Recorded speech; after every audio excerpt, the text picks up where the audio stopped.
And videos off.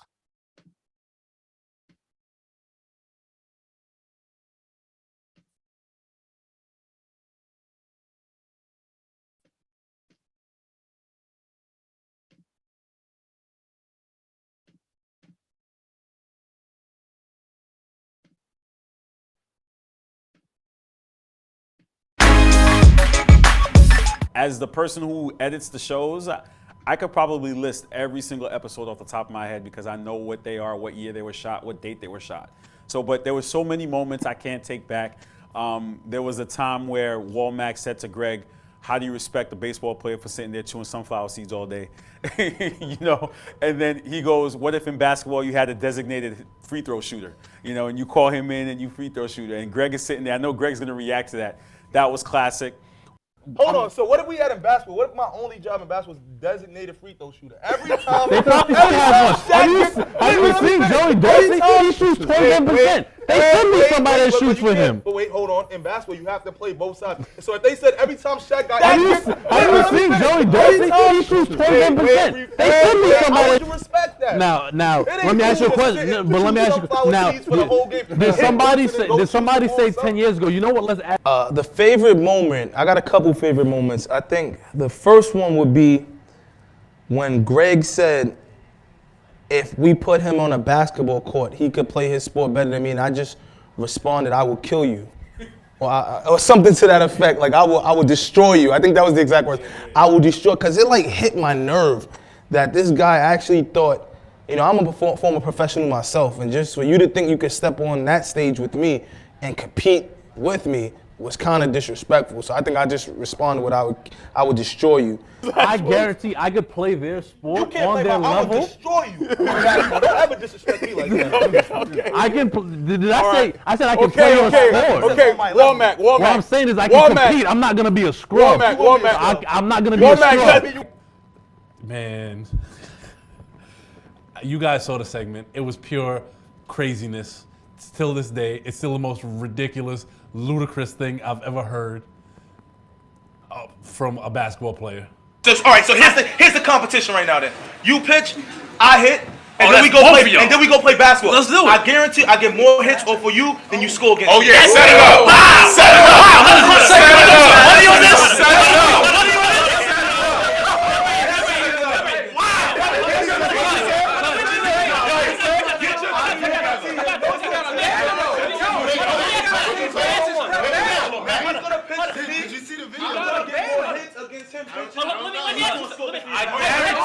I guarantee you, I'll take your money. Set it up.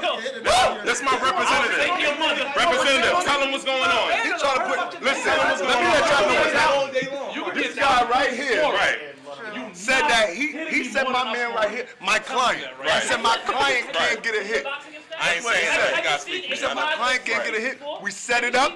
We gonna get a hit, and then my man gonna cook it. That's it. Flame boiled. My man gonna cook it. James Harden style. I'd like to say, Mac, don't duck me this summer. I'm coming for you. I'm gonna embarrass you on the baseball field by any means necessary. And then after I shoot that one jump shot, because you won't touch the baseball, you will then have to make this vlog why baseball is harder than basketball.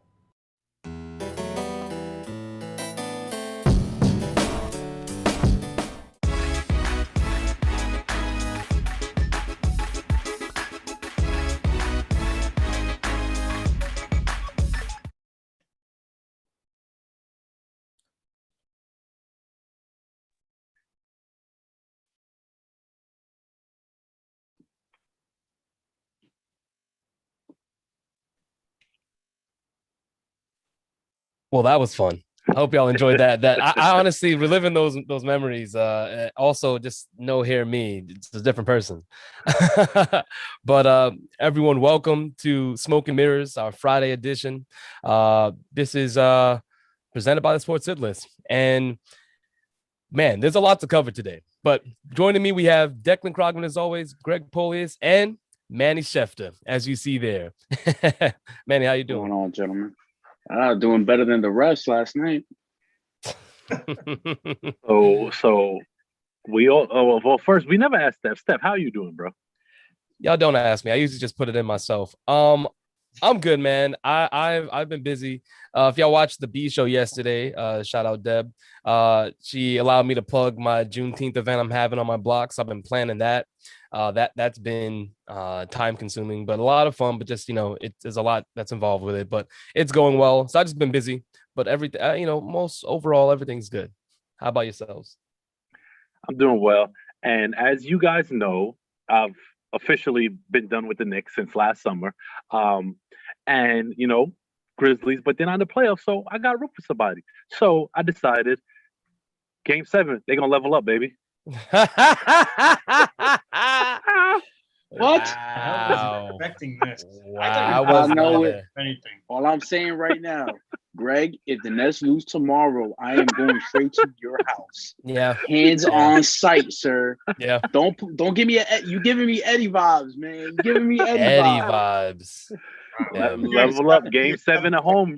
You got KD, James Harden. You can't lose Game 7 at home. I don't want to hear it. So that's why I said they're gonna level up. If they win on Saturday, if they win Game 7, do you accept Greg into the Nets? And good question. He's from Brooklyn, so he got to represent. Steph too. Steph is an honorary member. Yeah, you guys on a probationary system right now. We just waited for you guys on probation. Your teams are not in no more, so you could definitely join in. But that's it. Appreciate that, Manny, as a gatekeeper for the Nets. I'm surprised he was this lenient. I mean, I guess certain people, certain fans. Yeah, exactly. No, I can't get it. Exactly. What I wanted, so we're gonna get to the Nets because we need to talk about the Nets. Yeah. But before that, breaking news that we do have that I'm sure some of you have heard, but the Celtics are making moves. Done in the playoffs. Their offseason started already. They made a trade with OKC. They're receiving Al Horford, bringing him back, Moses Brown, and a second-round pick in 2023. And they're sending over Kemba Walker, the 16th overall pick in 2021's draft, as well as a 2025 second-round pick. Now, these are waves. This is the same Kemba Walker who came in 2 years ago and was expected to help this franchise. And he had some good moments. But as we saw this year with the injuries and just lack of production, and also just not being on the same page with the front office, that relationship has ended. So before we get into it, we have a surprise guest. It's a surprise to me. I guess only Greg knew, but I'm gonna bring him in. Y'all get to see the one man who's been mentioned on this show pretty frequently, but hasn't seen any FaceTime until now. Ladies and gentlemen, Ziggy D. Gregory. Unbelievable. Ziggy, you gonna need that video? Or you gonna leave us with the D on the screen? Oh nah, give me 1 second, man. I'm trying to get. So Ziggy, the reason I had to bring Ziggy on here because Ziggy has very limited time. So we appreciate you for joining us. Also, since Carl iced me out of the Wednesday show, I'm boycotting the Wednesday shows. All right. And I will not be on the Wednesday show until Carl issues a formal apology to me on the Wednesday live. So we're beefing with the Wednesday show now? That's going to be for another 2 years. He iced me out. Me and Ziggy had a whole segment planned and he iced me out. Talk about I have my own show. Invite him on my own show. Well, Ziggy, you on the show now. I heard you have limited time. Speak to the people. No, I think I may have a little bit of time coming up. I'm going to try and finesse this. I just had one of my students close the door. The link that people go to for smoking beers. You and Paul, bro. I love it. That's the energy we need all the time. So with everything that's being said, right? I don't know when this was giving birth to or whatever. Yeah.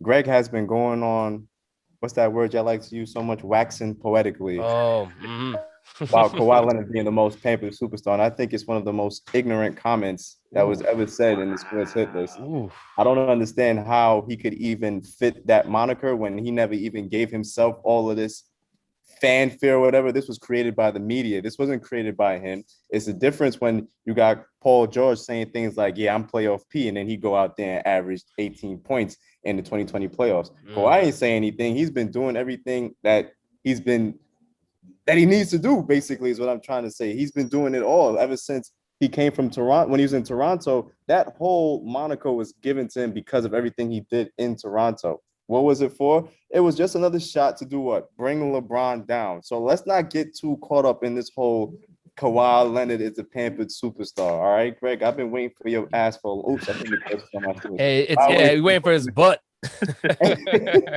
Wait. How you disrespecting taking that sip right before the homeboy finish?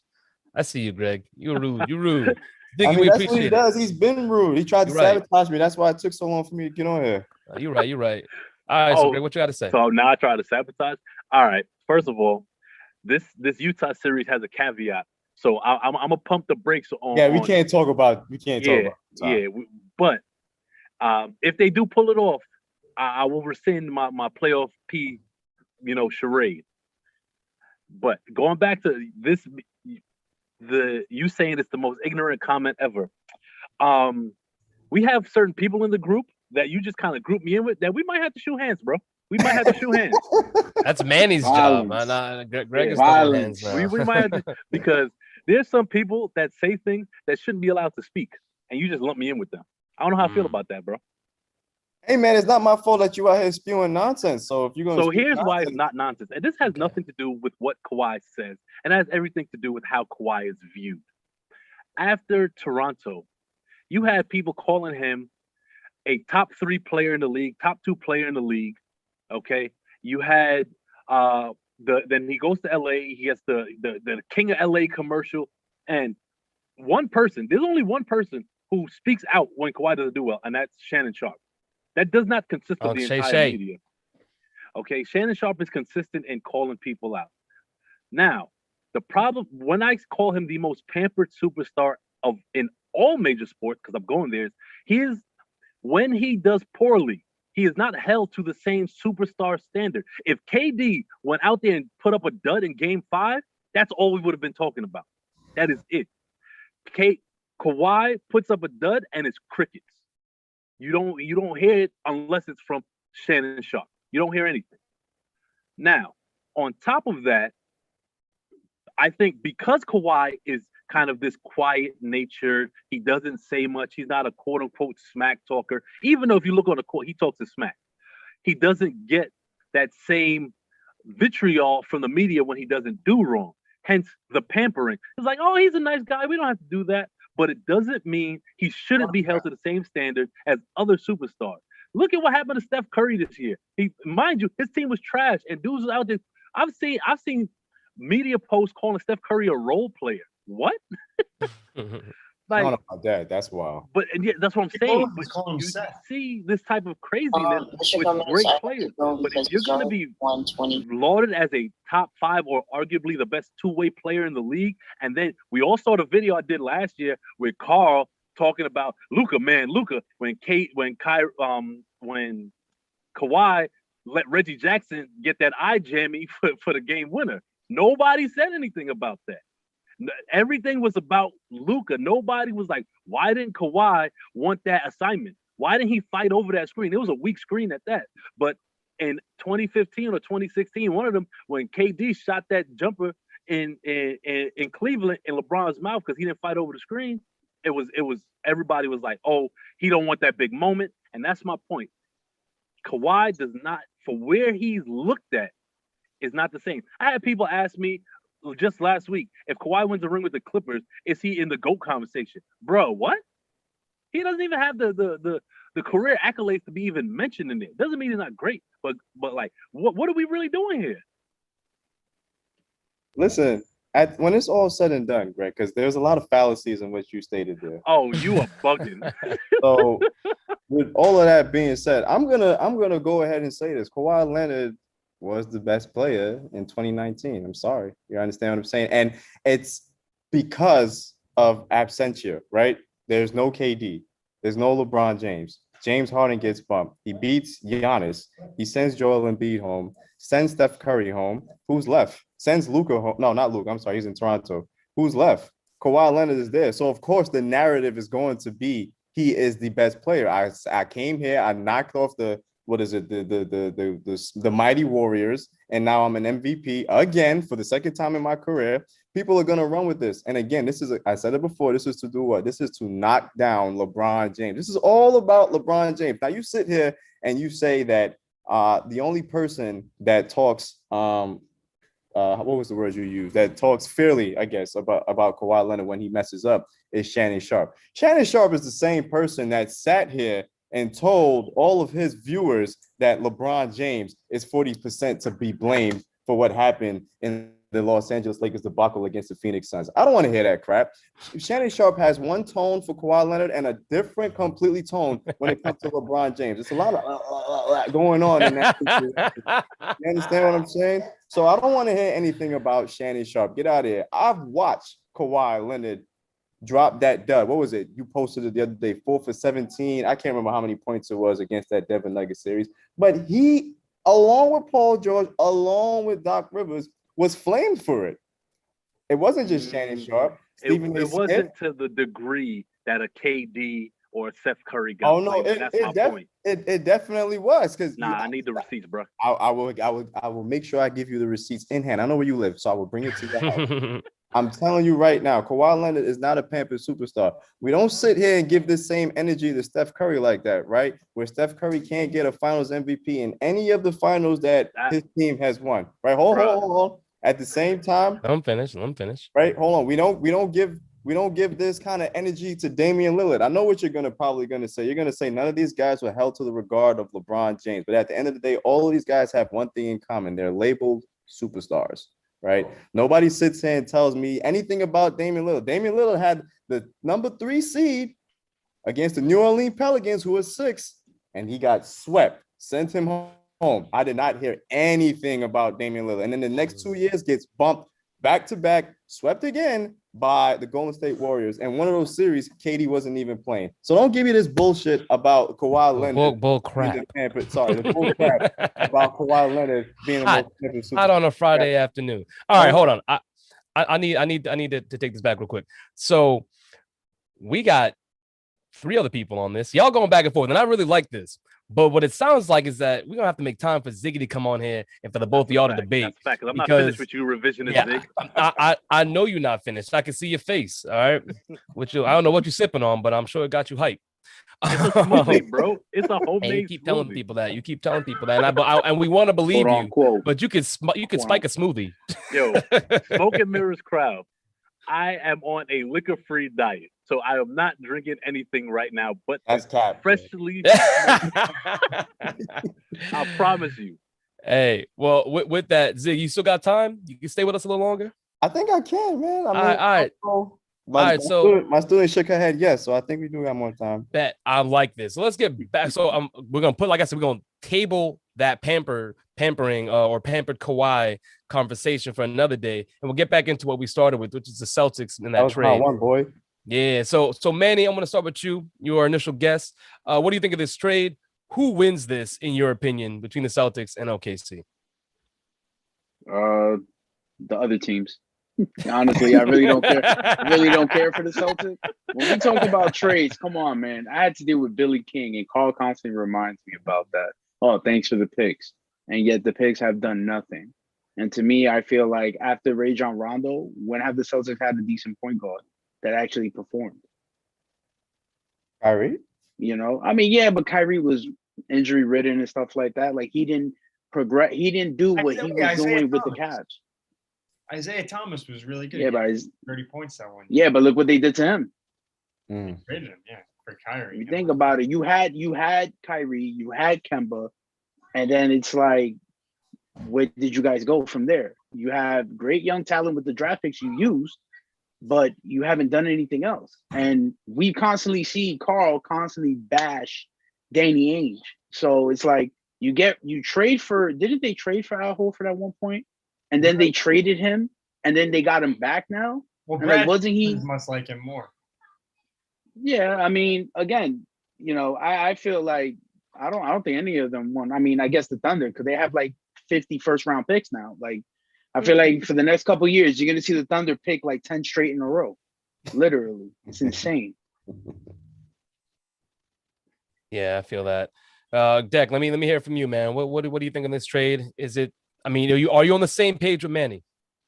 Yeah, I mean, I think I speak on the rest of my inauthentic Celtics fan like myself. I forgot that fact, actually. Yes.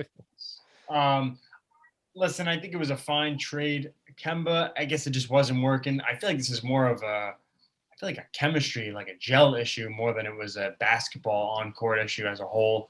It took him a while to get healthy. He was rocking the Yankee hats in Boston, which, love that from him. He's from the Bronx. I'm glad he was doing that. I guess they didn't like it up there. Wonder why.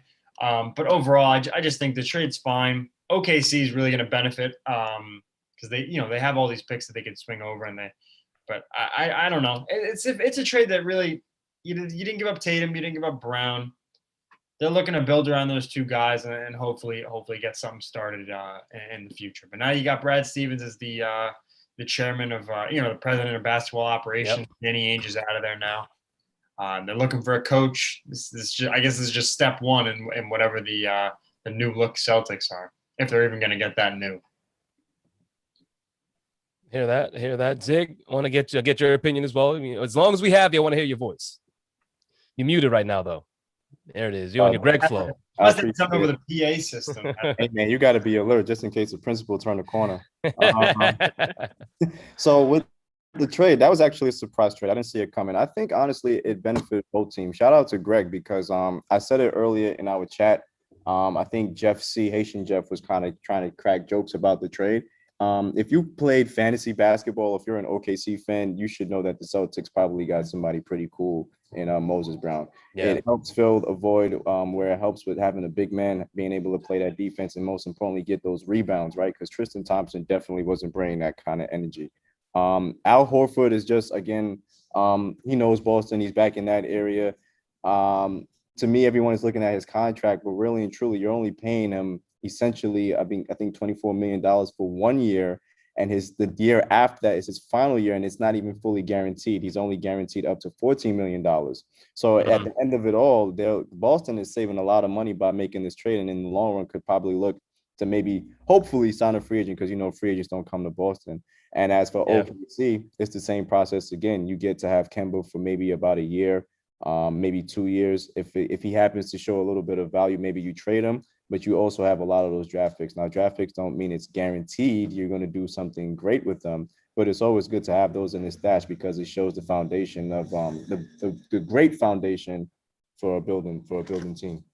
Yeah, I agree with that. One thing I will say is that by trading Kemba, Celtics cleared $73 million off their books, right? It's a lot. It's a huge contract. So to get back Moses Brown in that trade to me is huge. And for OKC having 3 first-round picks now in 2021, there's a lot you could do there as far as building and putting together a product on the court that fans could be excited about, the NBA could be excited about. Like they can hopefully compete. So there's a lot of talent that if they draft correctly, because that obviously is the next step, but they have a lot of pieces in this first round, a lot of equity. Greg, I'll let you, cap it off. What are your thoughts? Yeah, just to piggyback off Zig, a lot of people are like, the Celtics didn't get anybody back, and that's just not the case. With no Brad Stevens on the sidelines, it looks like, big men the athletic big men in Boston should be seeing, the time they deserve. Robert Williams, the Time Lord, and Moses Brown could arguably be the best defensive set of bigs in the East. So I think that works out well. And I think OKC made out well because Kemba, there was clearly a disconnect in Boston. He could go to an OKC team, young guys, he could be a leader, and they get the 16th pick on top of the lottery pick they're going to get. And they could really build and turn it around rather quickly, in my opinion, because it's a very deep draft as well. Nice. I'm liking all these opinions. This is nice. This is the first time we're going 5Zs, right? We got five whole people on this. And I think we did it for the MLB preseason. The momentum debate. Okay, that was different. That's different. The debate was a whole different energy, but this here, This is nice. I like this. So, Zig, then just let me know when you have to go, man, because we're gonna keep rocking with you. Oh, I don't. Like I said, I don't. Are we good, Yaya? Yaya put a thumbs up. We fine, man. Good. All right. As long as Yaya, your producer, as long as she's telling you we're good, we good. I like that. So, I want to get into this Bucks versus Nets series and just Game 5. And if I'm not mistaken, Manny, you were in the building. Yes. Hey, pick your camera back up. Ain't nobody talking about you right now. Boy, love to be center of attention. Ain't about you. But Manny Schefter, you were out there reporting live from the arena. What was that like? We talked about, our experience because you were there. Obviously, everyone saw the video that Carl put together. Shout out to Carl. Us at Citi Field for the Mets game. Manny decided, you know what? I'm going to every arena in New York since everything's open now. So he went out and saw the Brooklyn Nets play. What was it like, Manny? Let us know. I literally almost lost my voice completely. Like it was, honestly, the energy, I was shocked. I was like, I've never seen so many supposed Net fans at the arena. It was great though. Everybody was going crazy. Shots at Eddie like that? That's rude. Eddie is a moving target for Manny. That's all. I'm just speaking truth. Anyways, yeah, we were just like going crazy with the towels and stuff like that. Everybody had that around. I was actually talking to a lot of actual Net fans that I met there, which was pretty cool. And we were just constantly just talking about like how great it would be. And before the game even started, when I met up with my friends to get the ticket, I said KD was dropping 50. I was mad when he only dropped 49, but you know what? This man showed up and did what he does. What everybody expected. Everybody was yapping before that, like, oh, you don't got Kyrie, you got a lopsided James Harden, and it's like, okay. I mean, a one-legged James Harden, and yeah, it was great. I mean, there were a couple Buck fans there, and we were just telling them like, honestly, you're lucky in the Barclays because nothing really is gonna happen. But I was like, if you were MSG and it was against the Knicks, you probably would be getting jumped right after the game, and that's something legit. So overall, great game. I'm actually going to be going to Game 7 tomorrow night. I'm working on that, so I'll be reporting it again live. Wow, so nice. You didn't have to fight anybody at StubHub this time. I'm definitely in. Yeah, I like that. No, that is it's great. Live sports. I mean, being back in the arena is amazing. We're looking forward to hearing what's going on with the Nets and live updates from you. I mean, we're going to be seeing it on screen, but I mean, I guess Greg is going to be at home with his Brooklyn Nets shirt that he just bought. He's a Nets fan. He's where'd you get it from? Because Modell's is closed. Modell's is closed. I'm not a Nets fan. I'm not a Nets fan, Zig. You missed that part. I said, since my team is out, I got to ride with a team. I figure I'll ride with the team that's leveling up in my hometown. But let's be honest, though. Most people who just like, find a team in the playoffs that they want to cheer for, they ain't buying shirts. They ain't buying I didn't buy this shirt. This shirt was so let me tell you how I ended up with this shirt, because I'm not going to buy it. There's always a story. I don't know about you, bro. You move a little different. I was at the in-laws, and the father-in-law is a big Net fan, and he asked me if I was a Net fan, and I was like, I didn't, because I asked him for something. So I thought if I said no, I wasn't going to get what I needed. So I said yes. I see. I see. And then it was this shirt. You're a scumbag. That's what it sounds like. I hope he's not listening. Gonna have to message the missus and tell her to. And I was like, you know what? I could use this on the show. The same way Manny pulled his ridiculousness in Citi Field. But I wouldn't do this in a stadium like that guy. I have a question. Manny Did Walker. that just get taken off by like the invisible man? What's going on? Anyway, Manny, I have a question. If Giannis Antetokounmpo hits a 3-pointer with 5 minutes left in the fourth and the Bucks go up by like 17 points, are you going to take off your Nets shirt and have like a Giannis Antetokounmpo and just start becoming a menace at the Barclays? I mean, anything's possible at this point. Apologies for that. Had some rude interference. Oh, no problem. Did you hear what Declan said, though? I'm sorry, I was distracted by somebody that's gonna catch his hands right after the show. So. Oh, he sounds serious. Deck, if you could repeat it for Manny. That was a very specific question. Yeah, it was. If I said Giannis hit a 3, but we know that doesn't happen that much. So if Giannis dunks over somebody with 5 minutes left in the fourth quarter and the Nets are down 17, Bucks are beating them bad in the fourth quarter. Are you going to remove your Nets jersey or whatever Nets attire you're wearing and reveal a short sleeve Giannis Antetokounmpo jersey? Don't disrespect me like that. that thing on Friday at Citi Field. I was doing that because I had to get at the Polius brothers. Get at us? Yeah. What did I do?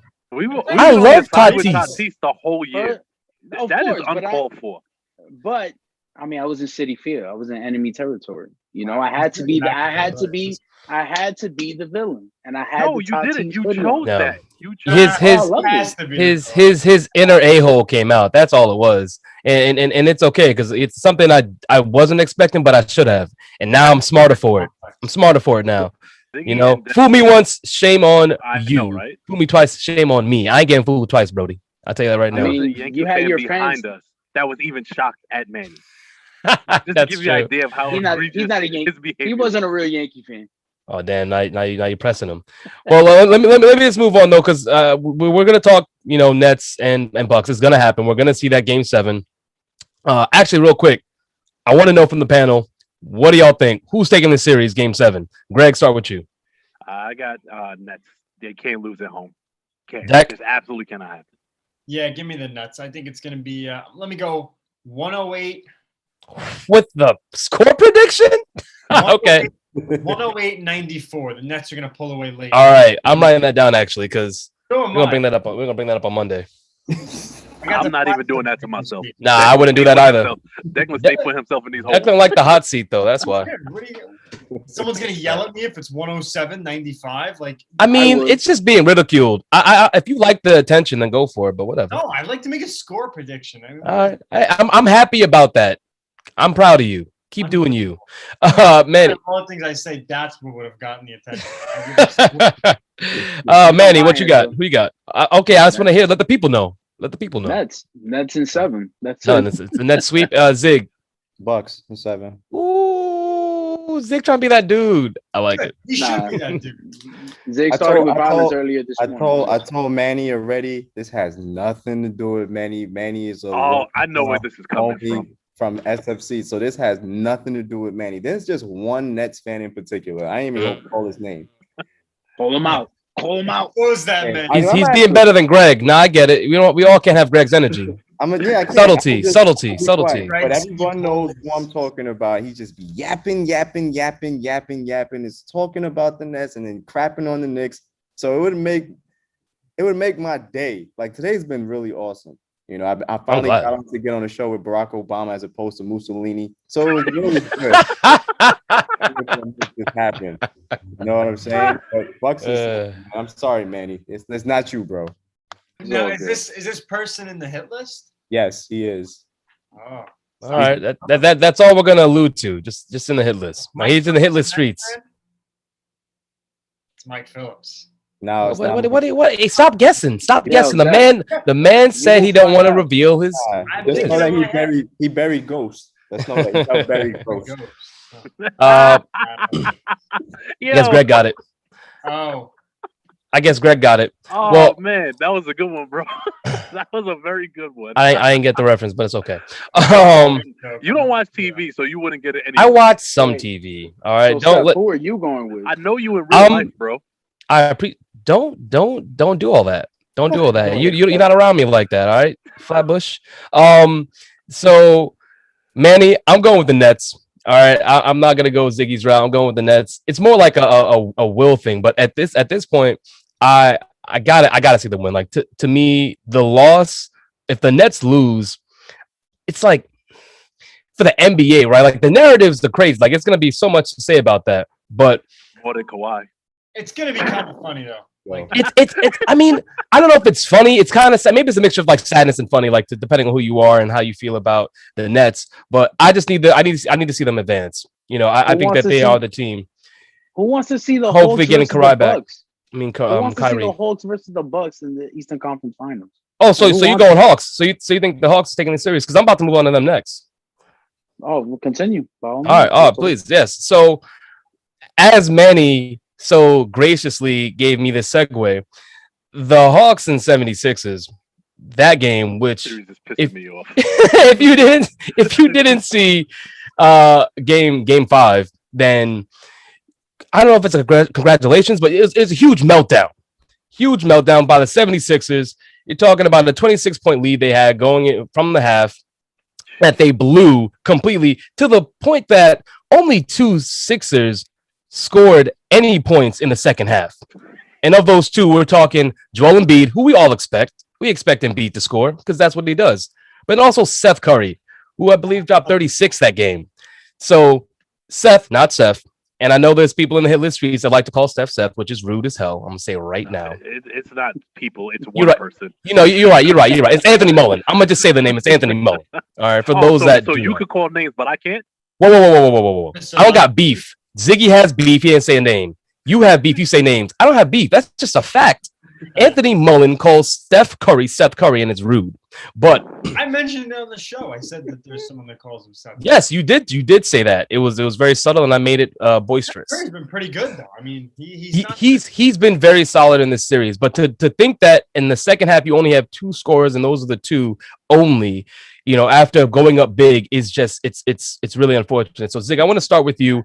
There's a narrative around obviously the 76ers blowing this huge lead, but what is it to say about the Hawks doing what they need to do with that opportunity and Trae Young putting the team on his back and doing what is needed of a superstar?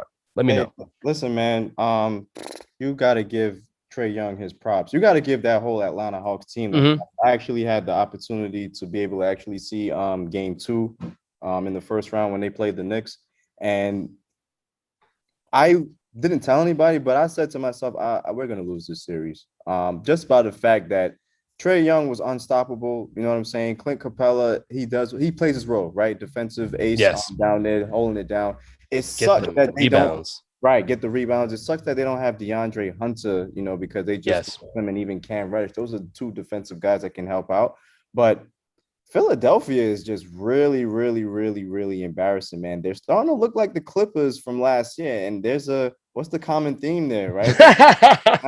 Everybody talking about Kawhi. There's a common theme. Zoom in on your face. I'm gonna let you cook it up. I ain't gonna say nothing. Like, no, I'm gonna just be quiet. But you got, like I said, Trae Young is evolving into a superstar before our eyes.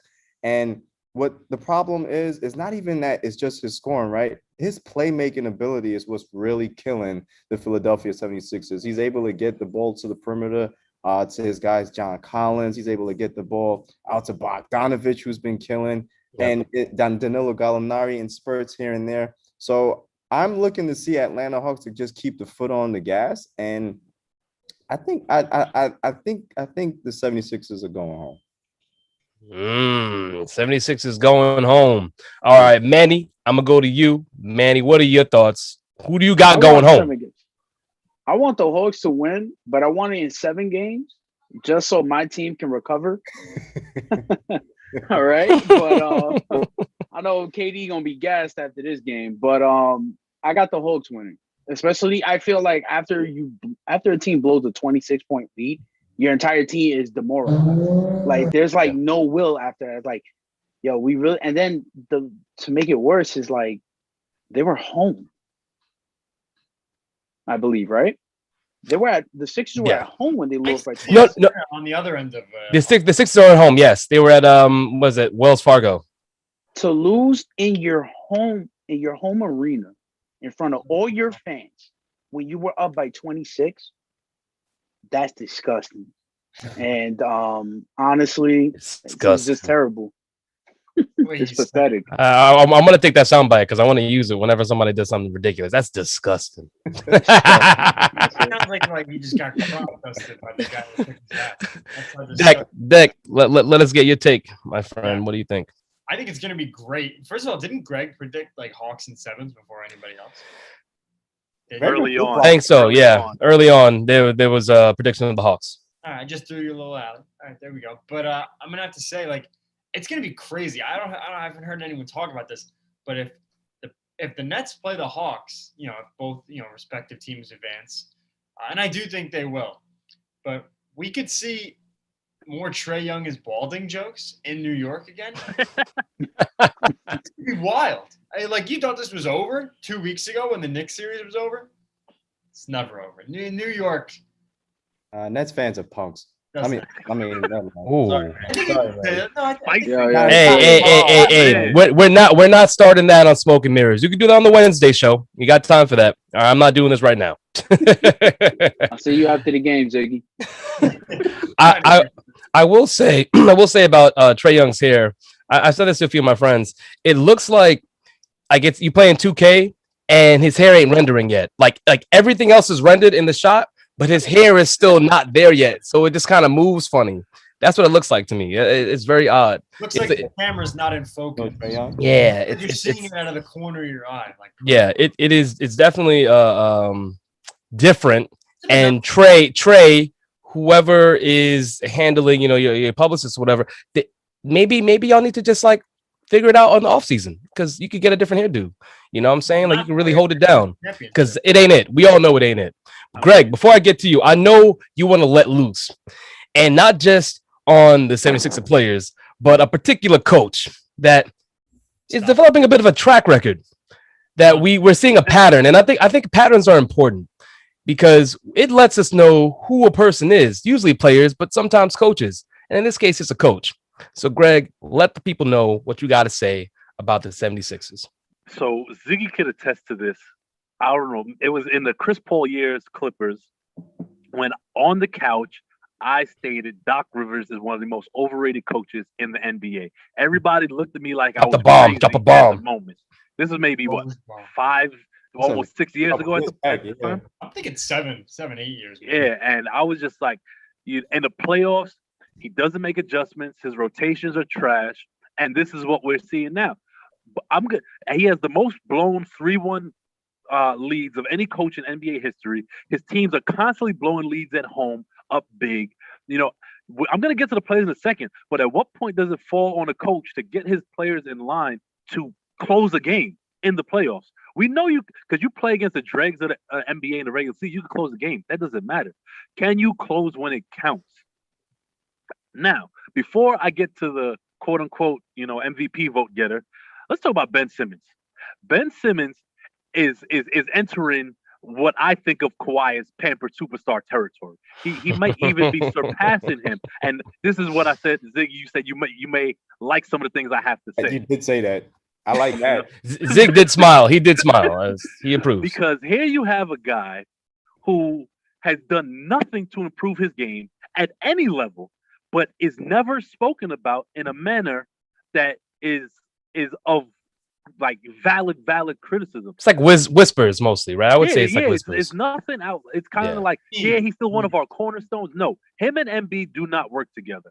Ben Simmons is a liability in the playoffs because he has no ability to play make. I don't have to respect the one dribble pull up for Ben Simmons. I could play in at the foul line extended if he's at the 3-point line, and then I could pack the paint if I want to. So it's like 4-on-5 on offense. Now, Joel Embiid, there is no reason for him as a quote unquote MVP candidate. I put it in air quotes because you don't go scoreless in the last 8 minutes, and you don't miss 2 free throws in a 1-point game if this is the caliber of player you are. He has to get some smoke too. So Doc, Ben Simmons, and listen, I love seeing my black coaches get work, but Doc Rivers is entering Mike D'Antoni territory. And it's like, why do we keep hiring this guy if he can't get it done when it matters the most? You're forgetting one person. You got to add Tobias Harris. But really? I'm saying that this not overall in the series. You think overall in the series? I'm thinking in the I think it's one game. Yeah, I don't think it's a series. I think it's one game where you can really say he hasn't been there. But if you talk about Ben Simmons, to me, Ben Simmons really is that person. A lot of empty minutes there, right? A lot of empty calories. That is Ben Simmons. No points in the second half from him. Yeah. I just don't understand it. Like, listen, I understand he doesn't get the insane criticism. Yeah, there's memes about he can't shoot a 3. What I'm really wondering is, like, is he still close to Kendall Jenner? Because, like, maybe Devin Booker can teach him how to shoot. I mean, that's what we're getting right now. This is a one-dimensional player at best.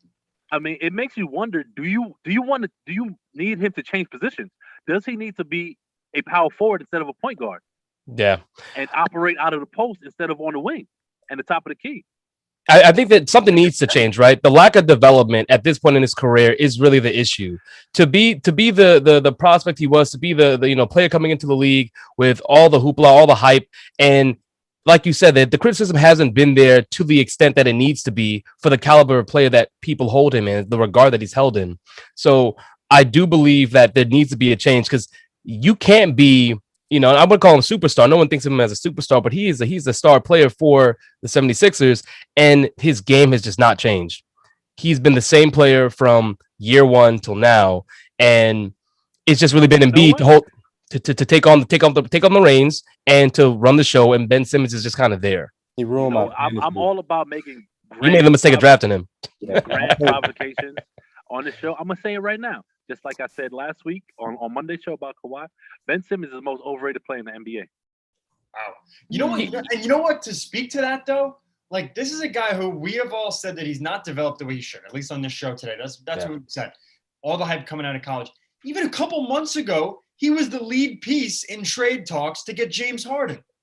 That was Philadelphia was competing. They were saying it was like a 2-team race between Brooklyn and Philly. Who was going to get James Harden? And they were looking at picks. And the main piece that they were going to send over was Ben Simmons. I don't know if Philly wasn't doing that or however, it fell by the wayside.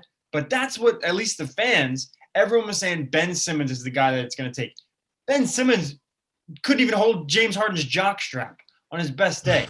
Like, it doesn't even make sense. That's the guy we're talking about right now. The guy who's really just not doing anything this postseason. Zig, I see your eyes kind of darting around. Are we good still? Do I need to talk to Yaya? No, Yaya is here. That was my 8th grader. She's leaving now. All right, cool. I got the signal. I wasn't sure if that was like a gotta dip out. Hold on, Yaya, how much time we have left? She said we got a couple minutes left. All right, cool. So let's move on then, because I mean that series. I want to ask y'all. Actually, let's real quick. Greg, I'm gonna start with you again. Who's taking the series? Who you got? Hawks I got to rescind my initial recension. I think I just made up a word. You might have. It sounded good though. I'm gonna go Hawks. Hawks gonna close it out. Hawks. All right, Deck. Yeah. Deck, who you got? Let me go. I had the Sixers in like 6. That's mathematically impossible. Zig, you're a math teacher, right? That can't happen. Fortunately not. But Nets in 2.5 can. But anyway, give me Hawks in 7. I like Greg's original 7 to come true. All right. For whatever reason, Doc's not going away after this one game. They're gonna trust me. The Philly fans are relentless. All right, they're gonna go at them and light a fire. Got you, Manny. Who you got? Hawks in 7. Boom. Zig. Hawks in 7. Hawks in 7. We all in agreement. All right, just Greg. So what? I said Hawks. Did you? Did you? I thought I heard. Hawks. He said Hawks. He said in 6 or in 7? He said 6 or 7. He didn't pick a number. Hawks. Yeah, I didn't pick a number. Hawks in 6. Got you. All right, so you're different. Now, I want to keep Ziggy because I want to get through the rest of these matchups. Clippers and Jazz. Clippers versus Jazz. And Zig, I wanted you to start, but really, Greg needs to start because George Paul, as he likes to call him, wasn't there. He wasn't on the court. He wasn't on the court. All right. Not. Paul George was, and without a Kawhi Leonard, made it happen. He got it done. So, Greg, I'd like for you to start and speak to the Clippers and how they're doing, and now that they are leading the series 3-2. So, first things first, I'm not going to apologize just yet, but for a game, he has proved me wrong. Last 2 games, he has proved me wrong. Yes. Paul George has showed up. He showed up and he showed out. So I got to give him his credit. As well as the Morris twin and Reggie Jackson. I did not see them having those games. Yes. And you know what? Whoever they sent to Donovan Mitchell in Game 5 did the damn thing. They bottled, they locked him up, and the Jordan Clarkson had a big first half and was not heard from in the second half. So shout out to the Clippers defense on that front. And I'm still gonna go Jazz in 7. That's still gonna be my pick, but the Clippers without Kawhi were playing like they were playing for him. So shout out to the Clippers for that, which is something, Zig, you were on air to hear me say shout out to the Clippers. It did happen. Zig, I want to go to you because I don't know how long I have you for. So what's your thoughts on this series? Man, this has been a pretty it was pretty fun watching this series, and then I got sad obviously when Kawhi went down, right? But Paul George, as you guys said, he gets his name back, right? He's been killing for these past 3 games, pretty much averaging I think 33 points in these last 3 games, 29 points over the course of the series, and still taking the time to guard the best players on the opposing team. Hold on one, guys. I'll see you guys later. Y'all could go out and go home. Have a good weekend. All right. Later. All right. So with that being said, I'm Business gonna as usual. jump the gun and I'm gonna jump the gun and I'm going to basically go on a limb and say that Utah is going home, and I think the Clippers are gonna get the job done. Not a limb for you. Huh? That's not a limb for you. Nah, it's not. But yeah, Steph, that's what I'm gonna go with. I think what Greg said, he pointed it out. Paul George has been playing a magnificent, but really and truly, Marcus Morris, Reggie Jackson has been the unsung hero. He's been killing since the Dallas series. So I'm looking forward to seeing the game. And hopefully I don't have anywhere to go tonight, so I could just stay home and watch that in peace. Nice. I like that. Declan, what do you got for me? What are you thinking? Give me the Jazz in 7. I'm gonna have. I'm gonna see a nice win for them tonight. I think Spider is gonna go off. Gobert hopefully can. 50 ball. What's up? 50 ball. Is it 50? Yeah, 50, I'm asking. I'm gonna go really numerical because I know Ziggy likes numbers. He wears number 45. He's gonna give him 45. That's what I'm going with. Yeah, give me the Jazz in 7. NBA needs excitement. Manny Schefter, please fill us in. How you feeling? Spider, Donovan Mitchell, the most important player on the Jazz, is going to drop. Yep, I'm saying it loud for those that are listening and watching. He's dropping a 50 ball tonight. Jazz in 7. Oh, also, one thing that we're not thinking about, the ramifications of this series, right? If it does go 7, that could mean that's a good thing for Phoenix and getting Chris Paul the rest he needs for his quarantine. True. I agree with that. And I also want to just shout out our brother Garrison Polius, who he's not in the comments, but he's messaging us on the side and he's reminding us we need to give Ty Lewis flowers. No, we don't. No, we don't. Hey. Why not? Why not? These are the same Clippers that Doc couldn't take anywhere. We're talking about Doc and how the series is not over yet. You know what? Hey. We give flowers game to game. All right. You want to talk about how KD did his thing? Yes.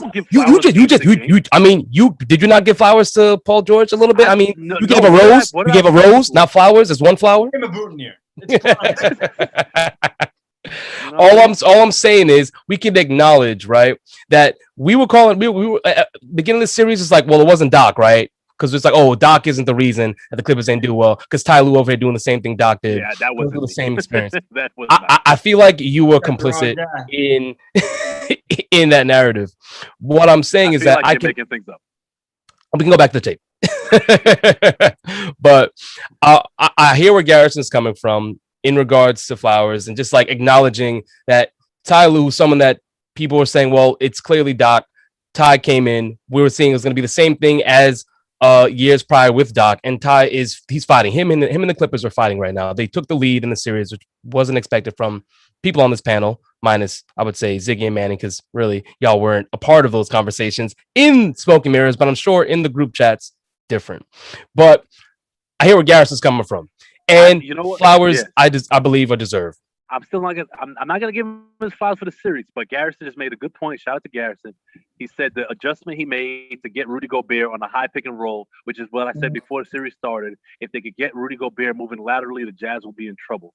And Reggie Jackson ate him up. Can I say something really quickly? I'm sorry, Steph. No, go for it, bro. So apparently me and Greg might have to put this Kawhi pampered superstar on hold because we got somebody coming for us in the group. Apparently, me and Soka are B words. Blood next Wednesday. Oh, now he wants us to pull off. I just wanted to throw that in there, Steph. You can continue. No. I appreciate that. Now he wants to. Ironic. See what happens when you got to call out. This is how you got to get on the show. You got to call him out. The only flowers I will give Tyronn Lue right now is when you go to Prospect Park and you taking the kids to go hang out and stuff and walk around, and you see those dirty flowers that are over there that nobody really cared for. You grab a few of those and you give it to him. All right, those are the only flowers I'm giving Tyronn Lue right now. All right, if he can make it to the finals, I'll give him his flowers. All right. You know what? I like I said, it don't have to be flowers. Maybe flower. You know, you just get one. You did this well. Here's one flower. Not even a rose. How about it'll be flowers, but how about a leaf? Deliver them to him. A leaf, a branch, right, man? Just give him a branch. That doesn't have value. Well, so I do in this same vein. You know, we talked a little bit about Kawhi and the injury, but related to that is LeBron James calling out the NBA, right? And we all seen the tweet. And I just want to I want to read this tweet for y'all, just so everyone's on the same page. So LeBron tweeted out, They all didn't want to listen. They all didn't want to listen to me about the start of the season. I know exactly what would happen. I only wanted to protect the well-being of the players, which ultimately is the product and benefit of our game. These injuries aren't just part of the game. It's a lack of the pure rim rest before starting before back up. 8, possibly 9 All-Stars have missed playoff games, most in the league in league history. I speak to the health of all players, and I hate to see this many injuries this time of the year. Sorry, fans. Wish you guys were seeing all your fave guys right now. So LeBron is making a very bold statement, as LeBron does, talking about the lack of rest between last season and going into this season. I want to say, Deck, I haven't started with you yet. I'm going to start with you. What are your thoughts on LeBron's tweet? Do you agree with him? Yeah, I think he's right. I mean, this is the shortest offseason in NBA history, especially for the teams that were in the championship and then late rounds of the playoffs in the bubble. So I think he's definitely got a point. I know a lot of people probably don't want to hear from LeBron right now after the Phoenix series. Personally, doesn't really bother me that much. I think LeBron's always going to be outspoken either way, and I agree with him. Listen, yeah, I know it becomes a spectacle sometimes when he's really just putting his chips in, but at the same time he's got a fair point, so I got to give him his credit there. Nice. Manny Schefter. I mean, he spoke how he felt. We've been discussing this, like it just sucks that literally almost every other day or so somebody gets hurt, somebody goes down, and it's like you playing 2K and like you go to season and you put the option for injuries off or on. You want to turn it off because you want to see how interesting it will be. But honestly, kudos to him. I'll give it to him. Like there's no shade or nothing. He's speaking truth, honestly. But there are going to be people that debate like, oh, you had a choice between a couple days before Christmas to start the season or Martin Luther King Day. Everybody's going to have their own views on it. I think what he's saying is truth, is the truth. Greg. So while I'm in agreement with everyone, I'm going to take a different angle and speak about people like our good friend, Steph, Karan Carter, and people in this Facebook group I'm in called the Playmakers Lounge. So shout out to them too. And what it really comes down to is there is this incessant hate for LeBron for anything he says or does. And some of it is warranted. I'm not going to lie. Some of it is warranted. I am not this egregious, like super LeBron fan where he doesn't deserve some of his criticism. But to say that LeBron only said this because he wanted to be in or stay in the limelight because he's out of the playoffs is absolutely ridiculous. Karan, I'm talking to you, bro. It was one of the most ridiculous statements I have heard from you, who is usually a rational person, but this ain't it, bro. All right, this is not it. LeBron said this after he won a championship. So clearly he believed it. He's not saying this where it's like, well, I got knocked out of playoffs last year. Let me say this again after I get knocked out of playoffs this year. He's just referencing something he already mentioned because he knew that with the lack of rest, these type of injuries were a possibility. Everybody with half a brain knew this was coming. Wow. Half a brain. Are you saying that Karan doesn't have half a brain? I'm saying in this moment, he might be lacking a bit. I just want to say, since we've gone to the new format, Greg, you've been a little out of pocket. Like you were kind of out of pocket before, but if you were trying to make enemies and you were waiting until we were on just the Sports Hit List and not the Worldwide Sports Radio Network, like I see that there's been a change. All right. I have my theory. And Deck, I think that it's a valid theory. You different. I already knew you moved different, but you've been acting real different. I'm watching you. Zig, what do you think? Similar to what everybody was saying here, LeBron James was spot on with what he was talking about. I mean, you knew coming into this season that, as Declan alluded to, it was a short off season. So a lot of people were going to go down. And we saw it towards the end of the season, right? Giannis went down with an ankle sprain. Kyrie is out. James Harden is still struggling. Kawhi is gone. People are, they were having COVID. Look at Jimmy Butler. You know what I'm saying? The great superstar Jimmy Butler is. AD went down. Wait, that was sarcasm, right? I hope that was sarcasm. That was definitely sarcasm. The great Jimmy Butler. Superstar. That was definitely sarcasm. But LeBron James is a man that spends $1.5 million on his body. So, of course, he's going to know exactly what can happen with the short amount of rest. And we're seeing it play out. We're probably going to have a crappy NBA Finals just because of these amount of injuries that's taking place. And I really hope that's not the case. Let's not even forget Chris Paul. He's finally got to the Western Conference Finals, and now we're all holding our breath, hoping that he gets the opportunity to play. So I'm in agreement with LeBron James. Yeah, I mean, I think we all agree. I'm on the same page as well. I think he called it out earlier. He's calling it out now. You're seeing it play out. The most injuries we've seen in the playoffs of superstars, and it hurts the product. It hurts the product on the court. You know, we know that from a fan perspective. Ultimately, the games are still entertaining, but when you're going to the stadium and going to, you know, the arena, you want to see those star players playing because they make the difference in the game, whether it's early on or in those last 2 minutes. So it is something that is important, and losing those stars due to injury and potentially being the lack of rest during the offseason is a huge contributor. So I don't think LeBron was off on anything he said. And Karan, I'm gonna just address you directly.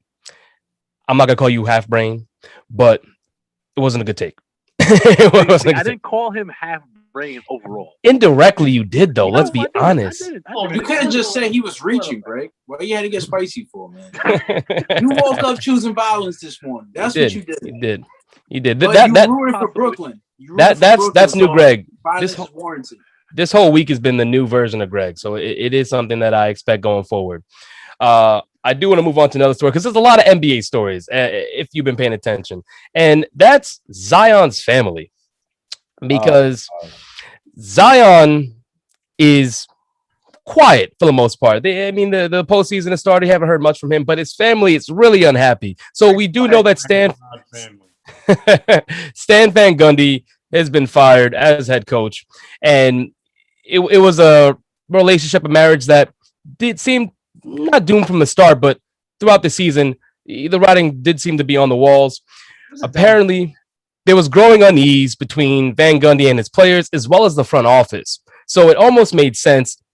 Some would think it's to appease Zion, but I believe that everyone was probably on the same page about Stan Van Gundy going. But when it comes to Zion's family, they do not believe that staying in New Orleans is the right choice for Zion, and he still has 3 years of control. This isn't a situation where he could be moved immediately. In his 2 years now that he's been with the Pelicans, they have not done anything worth note, really. And he's had some injuries in that time. But I'm curious, and Zig, I'm gonna start with you on this one. What do you think of the situation? Also, do you see Zion leaving New Orleans in a similar fashion to AD? Well, let's start with his family. I definitely think that they're out of place.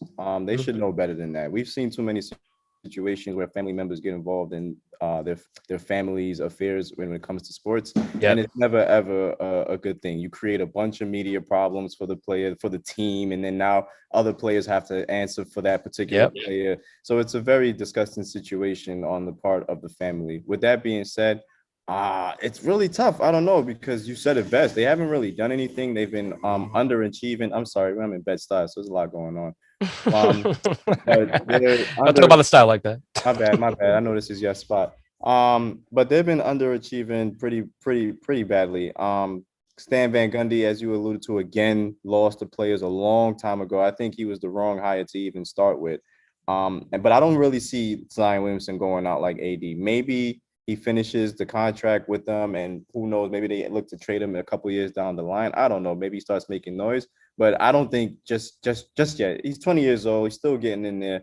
We still have a little time to play it out. But if the people continue to keep talking, the family, maybe we might see a change of scenario for Zion Williamson.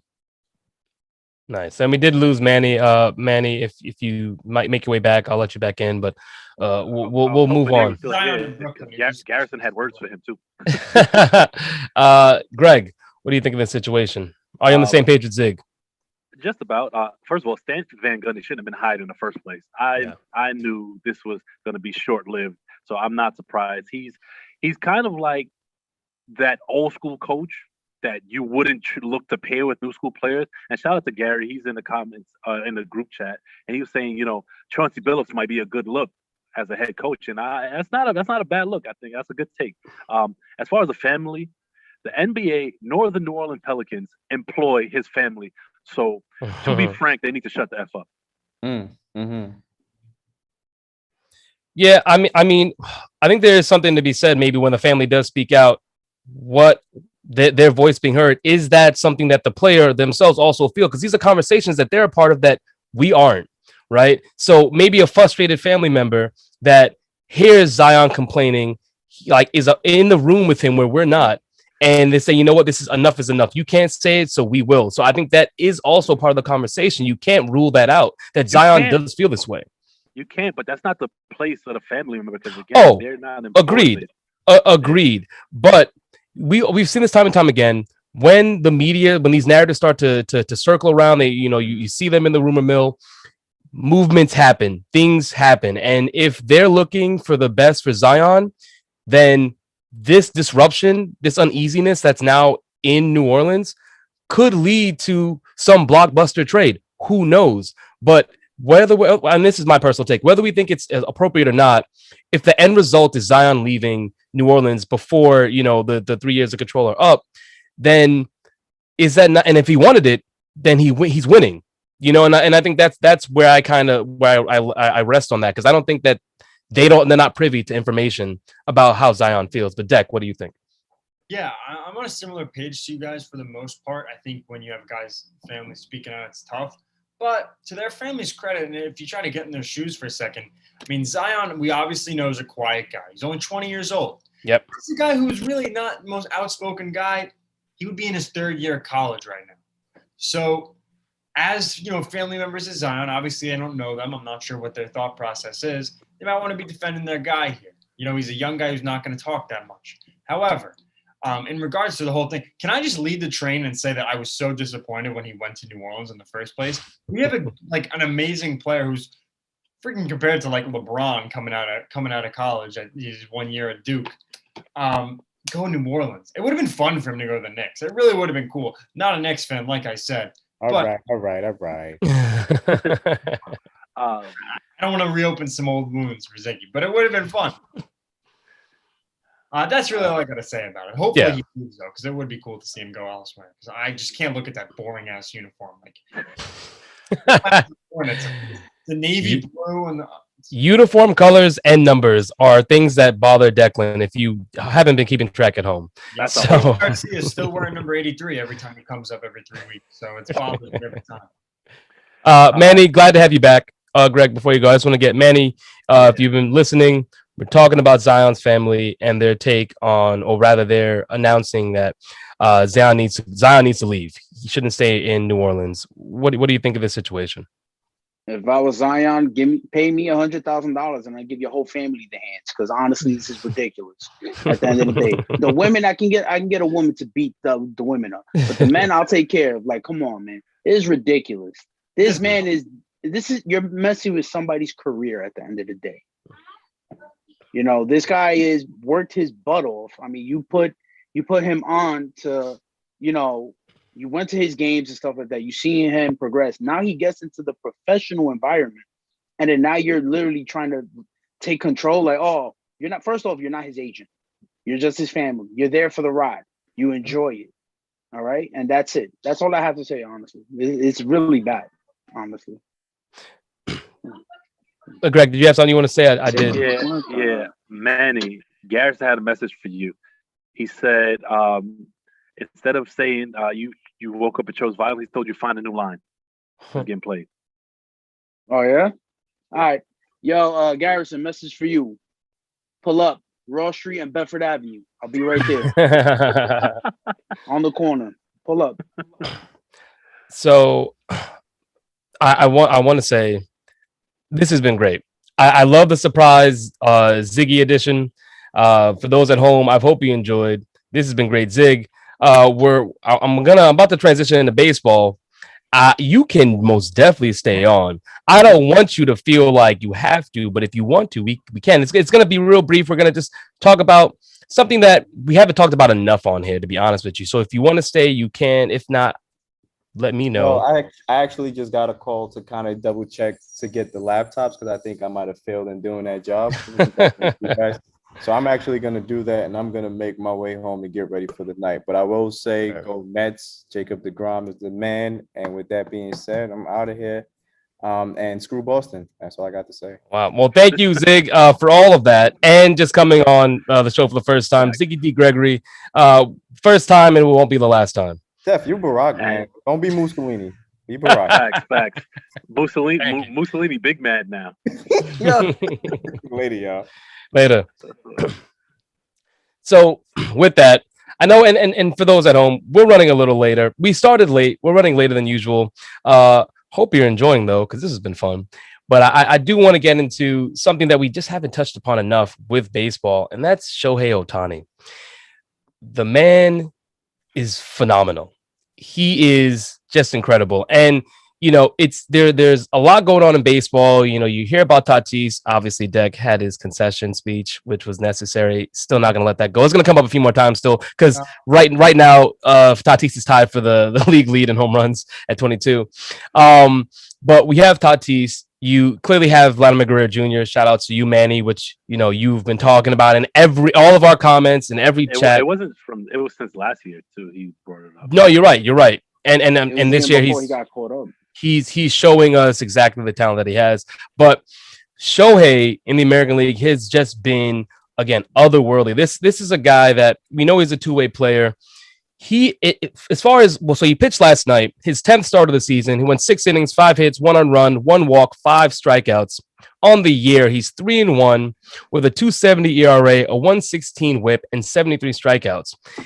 He's good on the mound. He's been just as good in the box when he's hitting. He's batting 270 right now with 44 runs scored, 47 RBIs, 19 home runs, and 10 stolen bases. He's third in the MLB in home runs, 10th in RBIs at 47. The man, we haven't seen our eyes. We have not seen this, right? In the era of live baseball, we have not seen really a player of this caliber, I would say. And it's spectacular to see. Now, the All-Star game is slowly approaching, and with Glass now going down, Ohtani looks like he might be the starting pitcher. What does that look like? We shall see. But Greg, I'll start with you.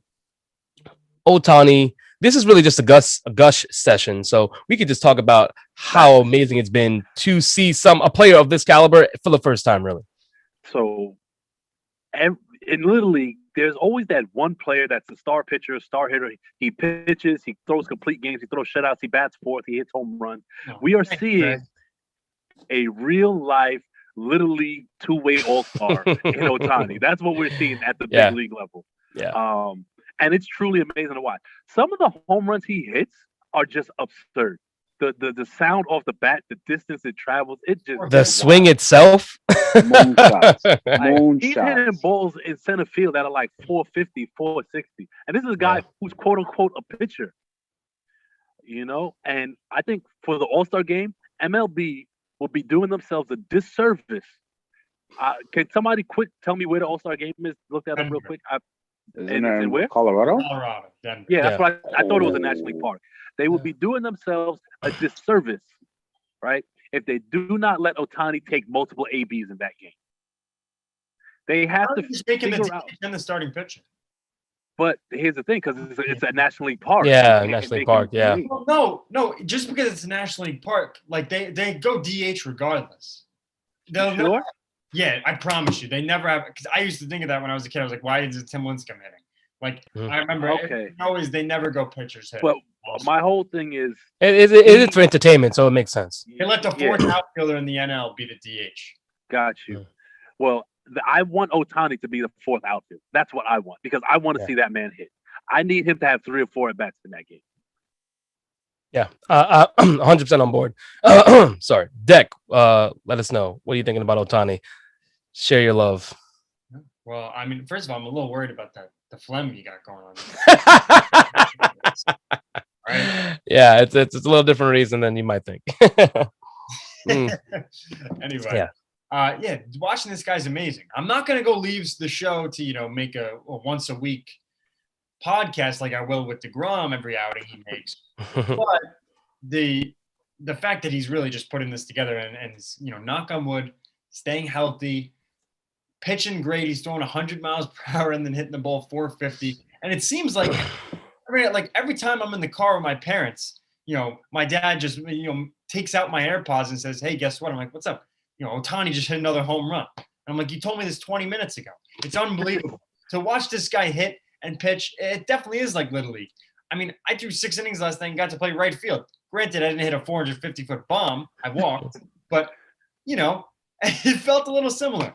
No, it's not. But it's amazing to see what he's doing. It's great for the game of baseball in a time where we know that the viewership, everything was on the decline a little bit, and now it's really getting back to where it needs to be. Happy as a fan. I can't wait to see what the All-Star game brings. Put him in the home run derby. I mean, can we just say how lit is it going to be in Colorado? The first 600-foot home run that's actually documented. I don't know. Real quick, it's 4 guys in the home run derby, or is it 8? I can't remember. Usually 8. They better put 10.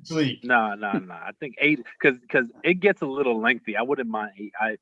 I already know who I want to see in that home run derby. Let's see it. So I got hold on. Before let's not move along before Manny gets to speak. I want to hear what Manny has to say about Shohei. Shout out to Steph because you in the predictions episode that you guys had, you stated that Ohtani will win an AL MVP. And honestly, this man is just phenomenal. You can't say anything wrong about him. You can't find anything wrong about Ohtani. No, you can't. And it's like I've even stood up to watch some of the games, like the 10 o'clock games or 11 o'clock games, and he's just too good, man. And when he swings.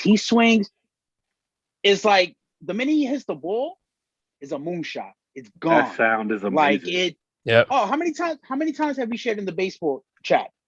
All you hear is like a crack. Like it's Jesus. It's like you already know it's gone before he even leaves the bat. Like it's insane. And then for him to be pitching and stuff is crazy. So I would love for him in the home run derby, honestly. That would be fun. But he's not but I want the home run derby and pitch the next day. I still want Tim Anderson. I still want Tim Anderson to win. Hopefully he can turn it around. But the way Vlad is playing right now. Yeah. The way Vlad Jr. is playing right now, and I've been calling it even when he first got called up. I said the Blue Jays got to call him up. And shout out to the Blue Jays, with that young core that they have. I think the most impressive part about Ohtani is watching the pitcher's reaction after he goes yard. He gets so mad. They all get really upset. A damn pitcher took me deep. They can't.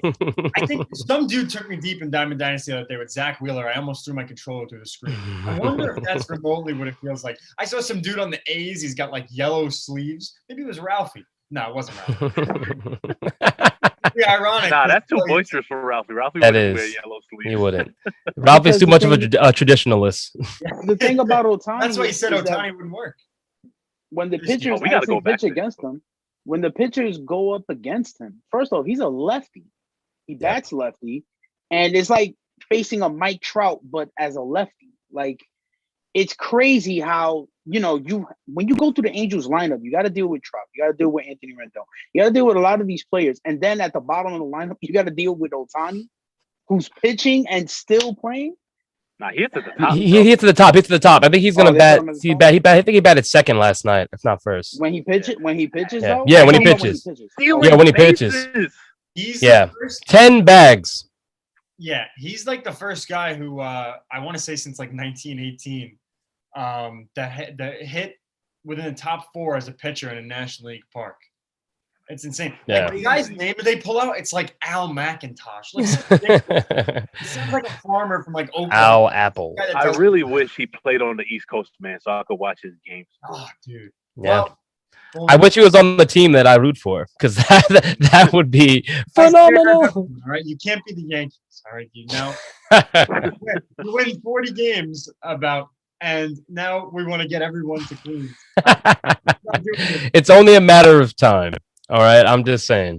This is a changing of the regime, but I'm glad we got this in because we haven't covered him enough. Like I said, for those at home, I know we ran late. Thank you for staying with us because this was fun. There was a lot of sports to cover, and we did start a little late.